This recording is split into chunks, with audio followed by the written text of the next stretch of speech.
mas nós conseguimos trazer para essa edição, são 13 palestras ao todo, mas a gente conseguiu trazer para essa edição pessoas que consigam contemplar todas as áreas da comunicação, talvez esse seja o principal. São sempre 3 palestras ao mesmo tempo, com exceção de hoje. De hoje à noite teve uma 5, outra agora, mas depois são sempre 3 momentos. E eles vão, a gente não quer agradar todos, mas eu acho que a gente vai conseguir juntar o maior número de pessoas. A gente está trazendo jornalistas, a gente está trazendo relações públicas, publicitário, gente de cinema, de audiovisual, mas ao mesmo tempo pessoas que não necessariamente são da área, mas trabalham com comunicação. Como a gente está falando de público, afinal de contas, qual é a cara deste público, a gente tem que tentar buscar o maior número de pessoas que possam, digamos assim, abraçar essa área.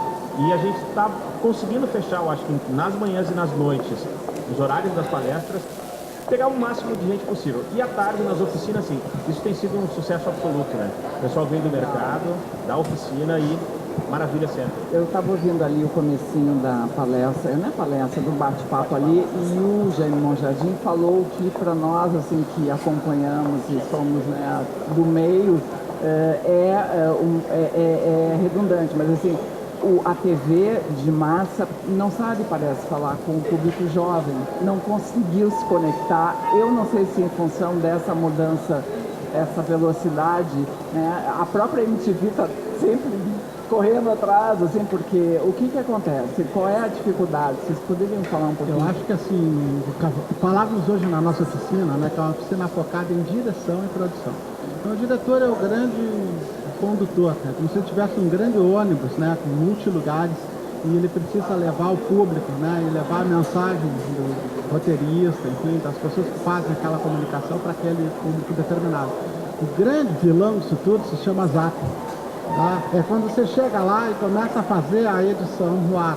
Então tem até um neologismo, uma palavra nova que a gente usa, que é a pessoa tem uma inflamação no nervo da editite, ou seja, ele tem uma editite, ele tem uma inflamação no nervo da edição.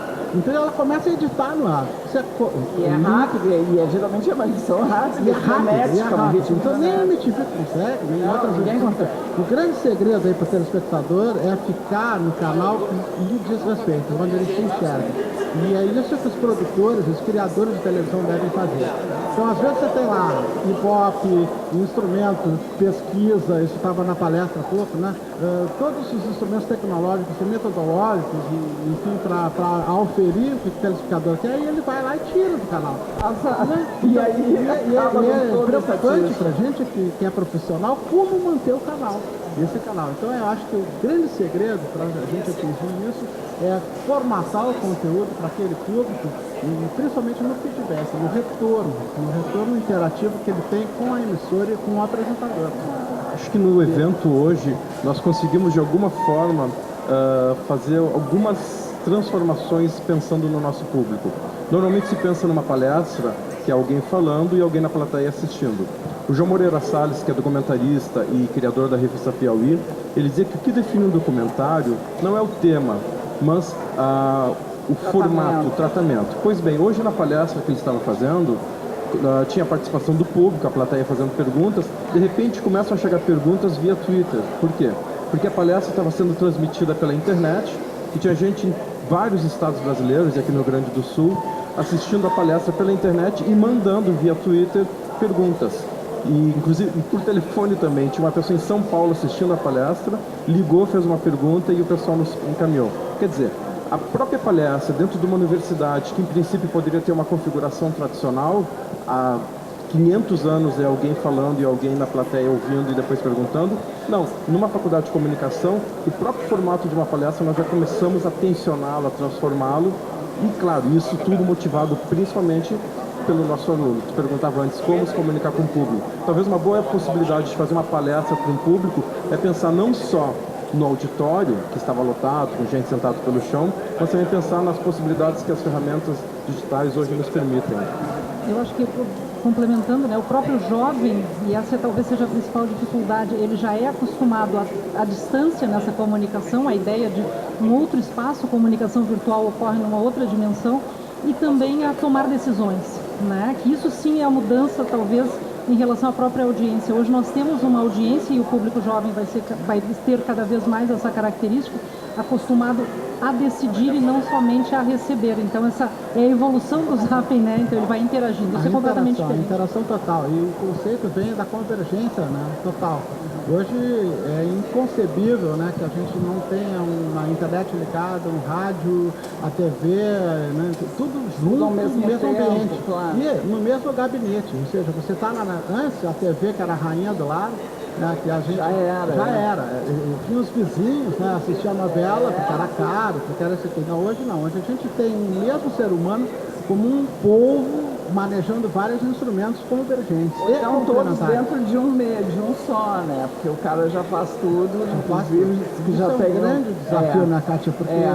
os comunicadores, né, as pessoas que estão formando comunicadores, como esses professores, como nós, assim, que fazemos comunicação, temos que estar atentos a isso, né, a essa convergência. E antes era assim, menino, vai fazer sua lição, desliga a TV. Agora, menino, vai fazer sua lição com a televisão, com a internet, com o rádio.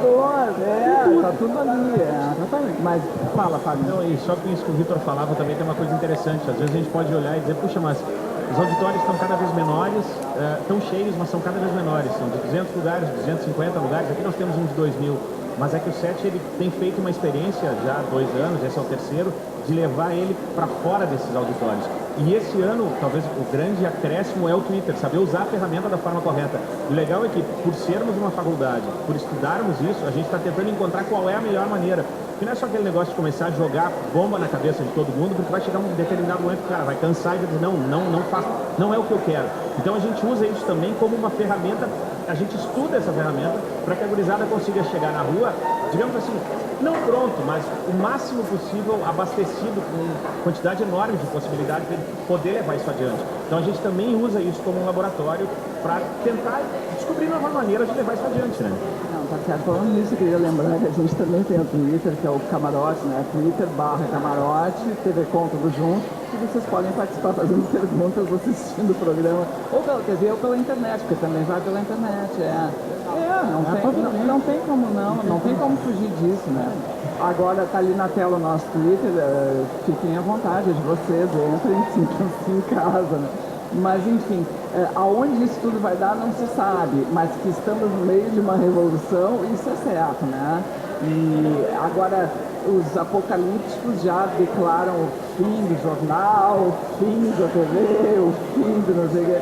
Vocês acreditam que a mídia impressa, por exemplo, está com os dias contados? Eu não acredito. Eu já vi, assim, já um pouquinho mais jovem há mais tempo, já viveu um pouquinho, e toda vez que acontece uma revolução tecnológica, existem os apocaliptos e desintegrados dizendo que vai acabar.